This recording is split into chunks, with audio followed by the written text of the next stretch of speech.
Les gars, vous allez peut-être me prendre pour un fou, mais et si c'était Xebec qui était couché devant Gap sur cette image? Bonjour à toutes et à tous les amis, j'espère que vous allez bien, que tout se passe pour le mieux pour vous. Bienvenue sur la chaîne, je suis Animarium. Aujourd'hui on se retrouve pour une nouvelle vidéo sur une nouvelle de One Piece. Et aujourd'hui on se retrouve pour parler des prouesses légendaires du vice-amiral Gap, le Kaigun no Eiyu sur God Valley. Les amis, on va entrer dans le vif du sujet de notre vidéo sans plus tarder. Alors, j'étais en train de monter une vidéo qui ne vous en fait surtout pas sortira incessamment sous peu, quand soudain je suis tombé sur une image qui me paraît très révélatrice, mais pourtant quand on la regarde au premier abord, elle semble ne dévoiler aucun secret. Et l'image en question, la voici. Eh bien, c'est l'image qu'on a eu au chapitre 957 lorsque Sengoku nous faisait un bref résumé du flashback de God Valley. Alors les mecs, on va pas se mentir, il y en a beaucoup dans la communauté One Piece qui pensent que c'est Roger qui a finalement vaincu Rox dans un combat épique qui opposait ces deux personnages sur God Valley. Or, on apprend de la bouche de ce même Sengoku dans le chapitre 957 que Roger avait déjà affronté Rox avant, mais pourtant, il semblerait que selon les sous-entendus de Sengoku, Roger avait perdu contre Rox. Analysons posément cette image du 957. En effet, on peut y voir un Gap, les poings ensanglantés, les vêtements déchirés qui semblent être venus à bout d'un adversaire, les marines autour le félicitant. Alors, lorsque je vois cette image du chapitre 957, je me pose une seule question.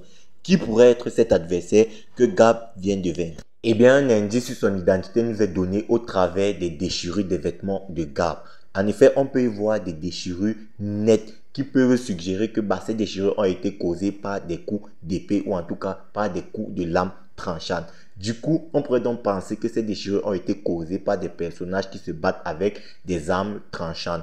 Exemple, Shiki, Barbe Blanche, Hache d'Argent, Garling. Bon, lui, on peut la lever étant donné que sur God Valley, il se battait certainement pour les mêmes causes que Gap, Big Mom ou encore Roger, étant donné qu'on sait que lorsque Gap débarque sur God Valley, c'est pour se faire Goldie Roger. Cependant, on sait qu'en arrivant sur God Valley, Gap a dû s'allier à Roger pour vaincre Rox Xebec et son équipage. Du coup, ces déchirures et ces coupures ne peuvent donc pas être dues à Roger, étant donné qu'on sait que Gap et Roger se sont associés. Et en plus de ça, on sait que Gap n'a pas vaincu Roger sur God Valley. Donc, c'est complètement improbable qu'il s'agisse de Roger. Cependant, il y a un personnage dont il pourrait s'agir de lui, mais dont on n'a pas cité dans cette liste de personnages qui auraient potentiellement affronté Gap. Je vais bien évidemment parler de la légende Rox Xebec.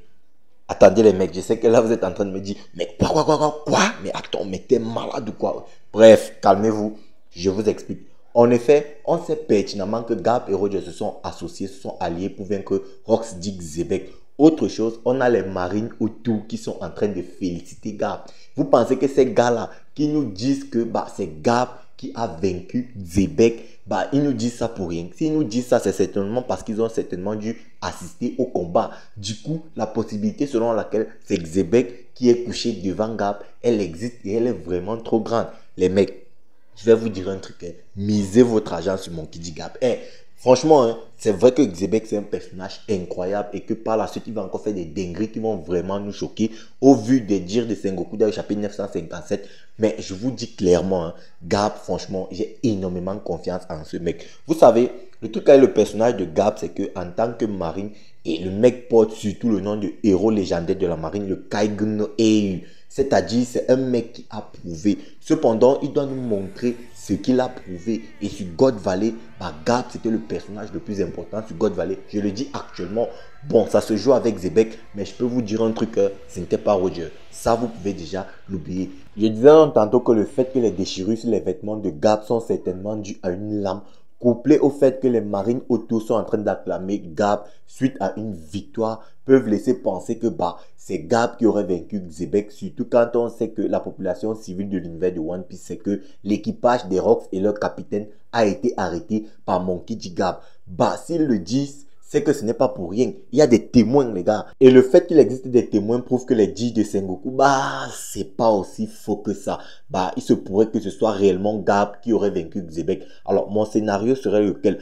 Mon scénario serait le suivant. On a certainement dû avoir un 2v1 épique, et je le répète encore, épique entre Rox, Gap et Roger, c'est-à-dire Gap et Roger se sont associés pour vaincre Xebec. Puis à un moment donné, lorsque Gap et Roger ont appris que le gouvernement mondial, mais surtout IMU, allait se mêler de ce combat, du coup tu as un Roger qui a voulu partir et tu as même un Gap qui a incité Roger à partir, le laissant ainsi Xebec en 1v1. Du coup, on a donc eu un Xebec Gap épique et Gap en est sorti triomphant. D'où cette image du chapitre 957 où on voit un Gap avec une posture triomphante face à un ennemi qui est certainement au sol avec les marines qui sont en train de le féliciter. Donc les mecs, je sais qu'il y en a beaucoup qui pensent que Roger s'est fait Xebec en 1v1 sur God Valley. Bah, le chapitre 1156 vous prouve que non. Quoi qu'il en soit les mecs, je reste persuadé d'une seule chose. Gap sur God Valley, les mecs, vous n'êtes pas prêts. Vous n'êtes pas prêts. Il va vous choquer. Ce mec va... le Kaigun il va vous choquer. Et je suis persuadé que dans le chapitre prochain, on aura certainement un chapitre d'une page où on aura l'affrontement entre Gap et Roger. Roger à l'âge de 36 ou 37 ans, c'est-à-dire relativement à son prime, on va dire ouais, il était certainement à son prime. Et un Gap aussi à son prime, histoire de nous montrer que bah, les deux personnages, même à leur prime, continuer de rivaliser. Et après ça, on aura certainement un combat Roger versus Xebec où Roger va se manger une torgnole. Et là, sur God Valley, Roger va comprendre qu'il ne pourra pas se faire Xebec et l'équipage des Rocks seul. Du coup, il va s'associer et s'allier à son plus grand ennemi, le personnage le plus puissant avec qui il aurait pu s'associer pour vaincre Xebec, qui n'est nul autre que Monkey D. Gap, ce rival qui n'aura jamais réussi à vaincre de son vivant et de toute sa carrière. Les mecs, vous n'êtes... franchement, je vous le dis. Vous n'êtes pas prêts pour le Kaigun no Eiyu, les gars. Le Kaigun no Eiyu va vous choquer. Mon Kiji Gap va vous montrer un truc. Franchement, les mecs, attendez. Il va fermer vos bouches. Pour le moment, vous êtes encore sceptiques, non? Vous nous sortez les Gap niveau Shishibukai. Gap niveau commandant d'après. Queen. Je ris, les mecs. Je ris. Pour le moment, restez calme. Il n'y a pas de problème. Je vous ai dit, je vous accorde un sursis. C'est après God Valley que vous allez voir qui je suis vraiment. C'est-à-dire la mauvaise foi incarnée, vous allez me voir. C'est-à-dire le mal... Attendez les mecs, vous n'êtes pas... Parce que franchement les mecs, je ne doute pas du Kaigun no Eiyu.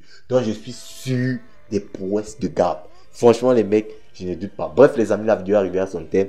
J'espère que vous aurez pu. N'hésitez pas à me dire ce que vous en pensez en commentaire. Check la vidéo à l'écran. Like si elle t'a plu, partage. Et puis nous, on va se dire ciao pour une prochaine vidéo. Portez-vous bien sur Animarium. Peace les bros. After.